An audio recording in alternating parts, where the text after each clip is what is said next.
நம்ம நிறைய பேர் அடுத்தவங்களுடைய குற்றத்தை வந்து பிரகடனப்படுத்துறோம், அடுத்தவங்களுடைய குற்றத்தை சொல்லி காமிக்கிறோம்.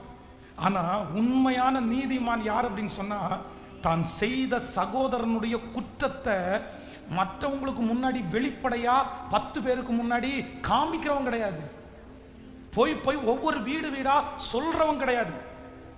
ஹலோ, பார்க்குறவங்கள்ட்ட எல்லாம் இவன் இப்படி, இவன் அப்படி, இவன் இந்த பொண்ணை லவ் பண்றான், இவன் இந்த பிள்ளைய கூட்டிட்டு ஓடிட்டான், இவனுடைய முன்னாடி கதை உனக்கு தெரியுமா, இவனுடைய பிள்ளை எப்படி தெரியுமா, இன்னைக்கு நல்லவன மாதிரி இருக்கிறான், இன்னைக்கு நல்லவள மாதிரி இருக்கிறா, ஆனா இவளுடைய கதை என்ன தெரியுமா அப்படின்னு உண்மையான நீதிமான்களா இருந்தா இன்னொருடைய குற்றத்தை, இன்னொருத்தருடைய குறைய நீங்க யாருமே பேச மாட்டீங்க. என்னை பொறுத்த வரைக்கும் இன்னொருத்தருடைய குறைய பேசுறவங்க நீதிமான்களுடைய லிஸ்ட்ல நீங்க வரவே மாட்டீங்க.